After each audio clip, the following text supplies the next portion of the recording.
আসসালামু আলাইকুম। আজকে আমি একটা ছোট্ট টপিক নিয়ে এসেছি। যেটা হলো যে যারা হতাশ হয়ে খারাপ রাস্তায় জীবন শেষ করে দেয় বা হয়তো নিজেরে শেষ করে দেয় বা হয়তো আত্মহত্যা করে দেয়। তো আমি একটা কথা বলব যে আপনি যে এই কামটা করেন, এটা কি এর জন্যে হয়? এটা কিন্তু লক্ষ্য রাখুন আগে গার্জেন, মেইনলি গার্জেন হয়তো তার ফ্যামিলিটা। দেখেন আপনার যত বন্ধুত্ব বাড়বে তত কিন্তু বিপদের সংখ্যা বাড়বে। এটা কিন্তু আমি স্পষ্ট করে আগেও বলছি, এখনো বলি। কারণ আপনি যে আত্মহত্যা করলেন, এটা কিন্তু পরিপূর্ণ দায় থাকে অন্য একটা মানুষের জড়িয়াতে। আপনি এমনি আর কেউ আর হিট পায় না। মানুষ একজন গরিব হইলে আত্মহত্যা করে না। হ্যাঁ, করে। এটা সিস্টেমটা বেলেগ থাকে। হয়তো তারে কেউ অসম্মান করতে লাগবো। তো আমি একটা রিকোয়েস্ট করি কি, আজকালকার ডিজিটাল যুগ, মোবাইলের যুগ। এই দেখেন আমার কাছে আমি মোবাইল তো না, আমি এটা দিয়ে বুঝাইতেছি এই মোবাইল। এই মোবাইলটা কিন্তু বহুত ডেঞ্জার। মানুষের যে লাইফ ধ্বংসর মূল বর্তমান মোবাইল। আবার মানুষের লাইফ সফল করার মূল লক্ষ্য হইলো ডিজিটাল বা মো মোবাইল ফোন। দেখেন এই মোবাইল ফোনের ভিতরে কিন্তু বহুত ধরনের বস্তু থাকে। তো আমি একটা রিকোয়েস্ট করছি, আমি আমার গ্রামের সকল মানুষকে বা আমি আমার দেশের মানুষকে, দেখেন আপনারা যে ছোট বাচ্চাদের হাতে যে মোবাইল তুলে দিছেন হয়তো আজকালকার স্কুল কলেজে এটা বহুত করে দিছে যে কিবা-কিবি থাকে আরকি লেখাপড়ার জন্যে। তো ওটা আলাদা চ্যাপ্টার। কিন্তু আপনারা খোঁজ নেন সেই মোবাইলে আ কি করে? কতদূর মোবাইলে সে অ্যা অ্যাক্টিভ আছে। তো ধরুন আমার ঘরেও আমারও ২ টা বোন আছে। তো আমি কিন্তু চেক করে থাকি, হ্যাঁ?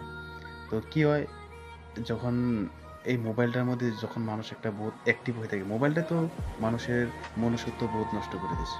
ভিতর আমাগো যেটা ভিতরটা, এটারে মানুষের থেকে অমানুষে পরিণত করে দিছে। এটা কিন্তু সত্যি কথা, মানতে লাগবো।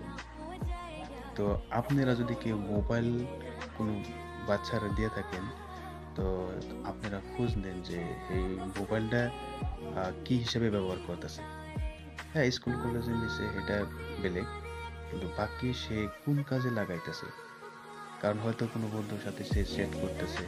হয়তো বন্ধু কিবা কইছে, আ খারাপ রাস্তা বাইছে নিছে। দেখেন, যার যায় সে জানে। একটা সন্তান যখন গার্জেনে বাপ-মায়ে বড় করে, তখন তার প্রতি একটা হক থাকে, আশা থাকে। তো সেই সন্তানটা যখন চইলা যায়, তার মতন অবাক কেউ নাই, তার মতন হতাভাগও কেউ নাই। গতিকে আর হতাশ বস্তুটারে সবের জীবনে আসবে। তো আপনি ধৈর্য ধরতে লাগবে।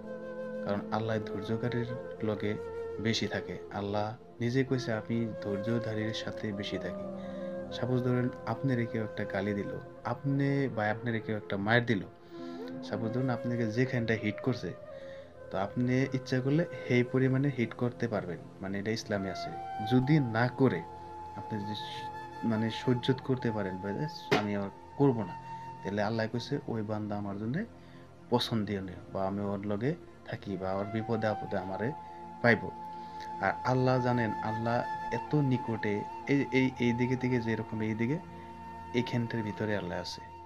তো আমরা সবেই গার্জেন গুলো একটা বিষয় চিন্তা করব যে মোবাইল ফোন কিন্তু বহুত খারাপ। মোবাইল ফোনটা ছোট বাচ্চাদের কাছে দিবেন না। আর কিছুমান আজকালকের চাচী বা মা যেরা কি করছে, ছোট বাচ্চারা কয় এই আমি বহুত দেখছি আরকি যে এই আমার বাচ্চাটারে মোবাইল না দিলে ভাতই খায় না। That is a wrong, totally রং। এটা কোনো একটা গ্রেট গ্রেটফুল হইতে পারে না এটা। কোনোদিন না। হ্যাঁ, আপনার ছেলে যদি ছোটকালে যদি কইতো যে হ্যাঁ, এটা তো আমাদের দেশ। আমাদের দেশ এরকম করে স্বাধীন হয়েছিল। তখন সে ওইটা যোগ্য হবো।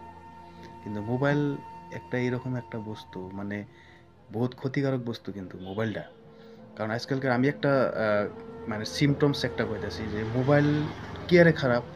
আজকালকার দেখেন, আজকালকার তো মান-সম্মান তো নাই। এটা তো মোবাইলে সব নষ্ট করে দিছে। কিন্তু মোবাইলের ভিতরে এমন কিছুমান ছোট বাচ্চারা আজকালকার পর্ন দেখে। আমি কইতে লজ্জিত। হয়তো আপনারা বুঝে নিবেন। পর্ন দেখে। তো আপনারা কি করবেন?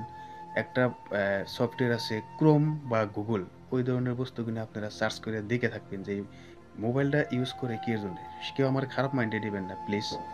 তো কিছুমান ছোট, ছোট বাচ্চা আছে তারা কিন্তু লুকিয়ে, লুকিয়ে বস্তু দেখে। এটা কিন্তু মানতে লাগবে। এটা কিন্তু সত্যি কথা, আমি প্রমাণও পাইছি। হয়তো আমি জানি না কার বাড়িতে আছে না আছে। কিন্তু সত্যি কথা আপনারা চেক করে থাকবেন। এই ধরনের মানে ইনোসেন্ট বস্তুগুলা মানুষের জীবন ধ্বংস করে দিছে। ইসলাম বস্তুগুলারে ভিতরে থেকে মাইরা হেলাইছে। তো আশা করি আপনারা সবাই সুস্থ থাকেন, ভালো থাকেন। তার কামনা করে আজকের এই ভিডিওটা বানাইছি। যদি ভুল হয়ে থাকে মাফ করে দিবেন। আর আমার জন্যে, পাড়ার সবার জন্যে, দেশের সবার জন্যে, মুমিনগণের জন্য সবাই দোয়া করবেন। তো আপনাদের কাছে আগামী রমজান মাসেরও শুভেচ্ছা রইলো। ইনশাআল্লাহ আমরা সবাই রোজা রাখবো। আল্লাহ হাফিজ, খোদা হাফিজ।